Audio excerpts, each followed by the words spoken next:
13 जुलाई सन 2025 से लेकर के 28 नवंबर सन 2025 तक। सच कहा जाए तो इस ब्रह्मांड के एक ऐसे ऑडिटर हैं शनिदेव, जो पूरे एक साल में एक बार वक्री जरूर होते हैं और वास्तव में इस समय पर ये वक्री अवस्था पर आकर के एक ऑडिट के कार्य पर संलग्न हो जाते हैं। अर्थात कर्मों का लेखा जोखा सबसे ज्यादा मजबूती से इस समय पर यही शनिदेव करते हैं, जो कि न्याय के देवता हैं। यदि हमने सत्कर्म किया है तो इसका परिणाम कई गुना शुभ मिलेगा, और यदि बुरा कार्य किया है तो इसका परिणाम कई गुना बढ़ सकता है।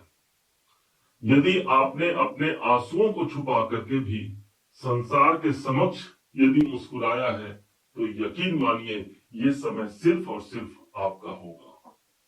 कर्म प्रधान विश्व रचि राखा, जो जस करे सो तस फल चाखा। इस समय पर शनिदेव चेष्टा बल की वृद्धि को प्राप्त करेंगे। यही वो शनिदेव है जो 3 गुना अपने प्रभाव को बढ़ा देंगे।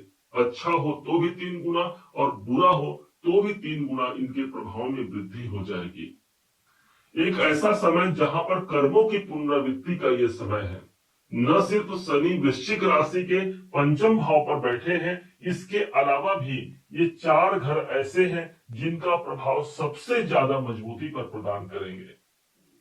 समझिएगा, जानिएगा कि वास्तव में शनि वक्रत्व अवस्था पर आकर के आपके जीवन में कौन परिणाम देने जा रहे हैं।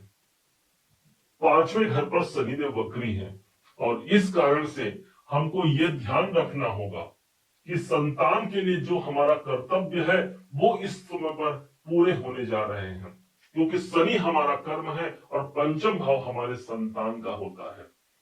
हमारे जो कर्म है उसको सबसे ज्यादा इस समय पर न सिर्फ मेहनत की आवश्यकता है, बल्कि मनसा वाचा कर्मणा हमको काम करने की आवश्यकता है। पंचम भाव हमारे मन मस्तिष्क का होता है।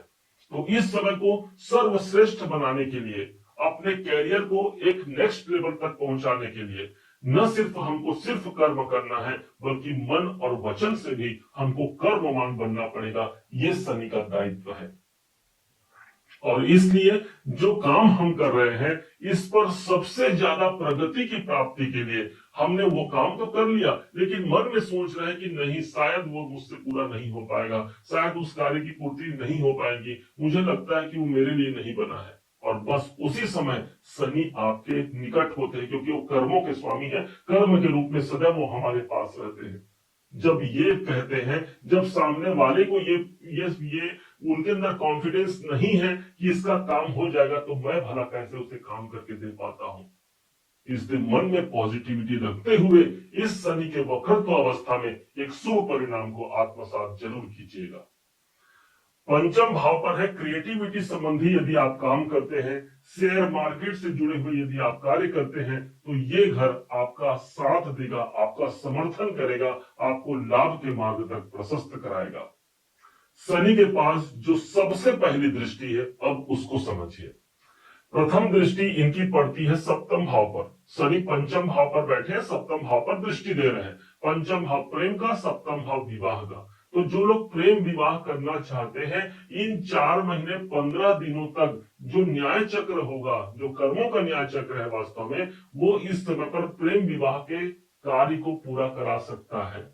या फिर ऐसा कहिए कि विवाह संबंधी किसी कार्य की हम तलाश कर रहे हैं, शनि वक्री अवस्था पर आए हैं, काम 3 गुना तेजी से चल सकता है। दाम्पत्य जीवन के लिए भी यदि कहा जाए तो इस गोचर का परिणाम न सिर्फ आपको मिलता है, बल्कि आपके पार्टनर को भी मिलेगा। उनके कैरियर के लिए भी शनि कर्म है और सप्तम भाव पर दृष्टि है। आपके पार्टनर के लिए भी एक पॉजिटिव सिचुएशन हो गया, वो भी अपने काम पर आगे बढ़ सकते हैं।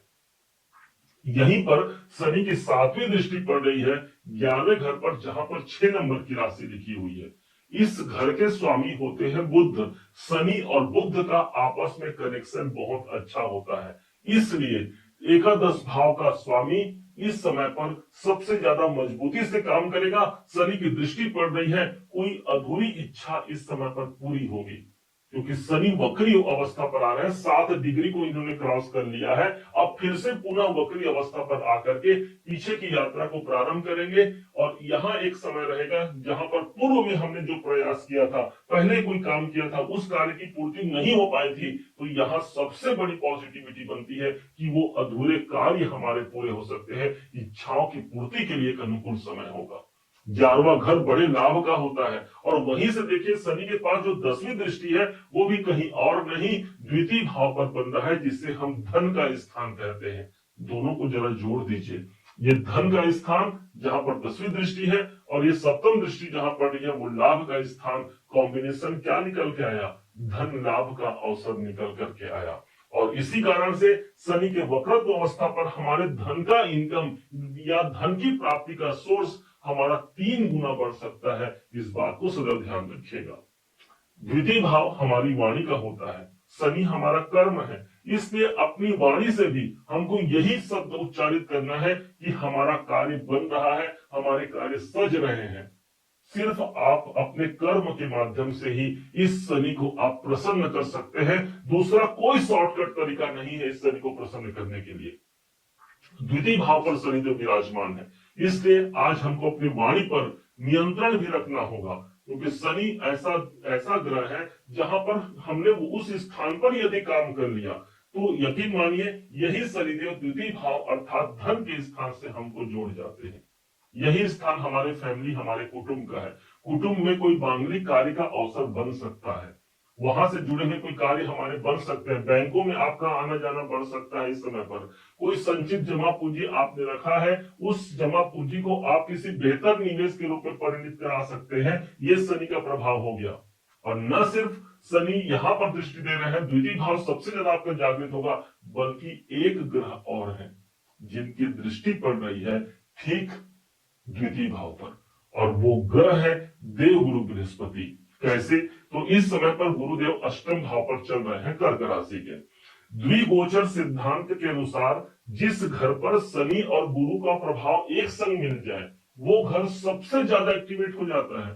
तो आज आपके लिए शनि की 10वीं दृष्टि पड़ गई द्वितीय भाव पर, तो वहीं पर देव गुरु बृहस्पति की 7वीं दृष्टि पड़ गई, अर्थात द्वितीय भाव आपका एक्टिवेट हो गया ना, जिसके माध्यम से आर्थिक प्रगति को भी हम ले सकते हैं, साथ ही साथ कौटुंबिक स्थिति को भी यहाँ बेहतर बनाया जा सकता है।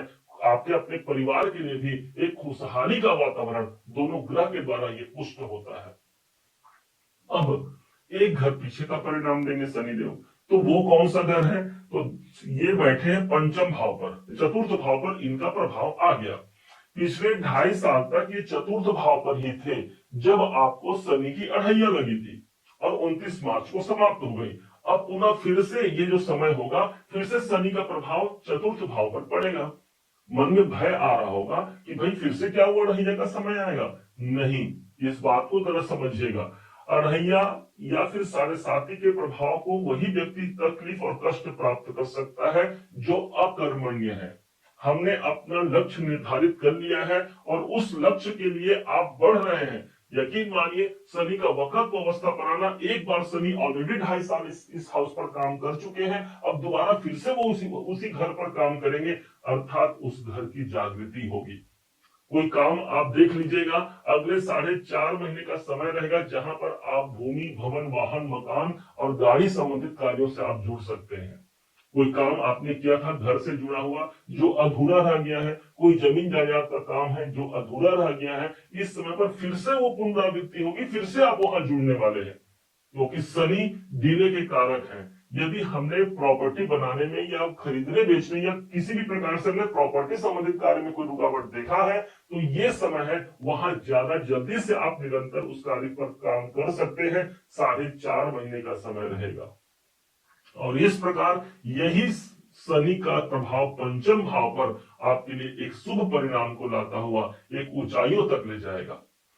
अब कैसे इस शनि के लाभ को लिया जाए, ध्यान दीजिएगा। शनि के विषय में कहा गया है कि ये एक मजिस्ट्रेट है, इसलिए एक मजिस्ट्रेट सिर्फ और सिर्फ तथ्यों के आधार पर, सबूतों के आधार पर हमको परिणाम देता है। किसी मजिस्ट्रेट के लिए कोई घूस नहीं चलता, कोई शॉर्टकट तरीका नहीं चलता। इसलिए शनिदेव को प्रसन्न करना है तो हमारे स्वयं के लिए एक ऐसा बनता है कि हम अपने कर्म, वचन और वाणी के द्वारा, अपने मन के द्वारा जिस कार्य के लिए हम लगे हुए हैं, आप तैयारी कर लीजिए और जितना आपने अभी तक प्रयास किया है उससे 3 गुना अपने प्रयास को बढ़ा दीजिए। निश्चय मानिए सफलता कदम चूमेगी। उपाय के रूप में कहा जाए तो ये श्रावण मास का प्रारंभ 11 तारीख से 11 जुलाई से हो चुका है। अब ठीक 13 जुलाई को शनिदेव वक्री हो रहे हैं। इसका मतलब ये हो गया कि ये वक्री काल का जो शुरुआत है भगवान देवादिदेव महादेव के श्रावण मास में हो रहा है। भगवान शिवलिंग पर जलाभिषेक कीजिए और उस जल में काले तिल कुछ मिलान कर दीजिए और उसके बाद अभिषेक कीजिए भोलेनाथ को। देवाधिदेव महादेव की कृपा तो मिल ही गई, साथ में शनिदेव भगवान शिव शंकर के शिष्य हैं, इनकी कृपा भी मिल गई और इन्हीं के माध्यम से एक कैरियर में विशालता को हम प्राप्त कर पाते हैं। उम्मीद है आप सबने इसे समझा, आप सबने इसे जाना है। यदि आप इसे समझा है, जाना है, मेरे समझाने का प्रयास यदि आपको सार्थक लगा हो, मेरे समझाने का तरीका यदि आपको सार्थक लगा हो, तो हर बार की भांति इस बार भी अपना प्यार भरा लाइक और कमेंट करना कभी मत भूलिएगा। और हाँ, यदि अभी तक आपने चैनल को सब्सक्राइब नहीं किया है, सब्सक्राइब कीजिएगा, दूसरों तक शेयर कीजिएगा। पुनः एक बार फिर आप सभी का दिवस बहुत मंगलमय हो, इन्हीं शुभकामनाओं के साथ। जय श्री राम।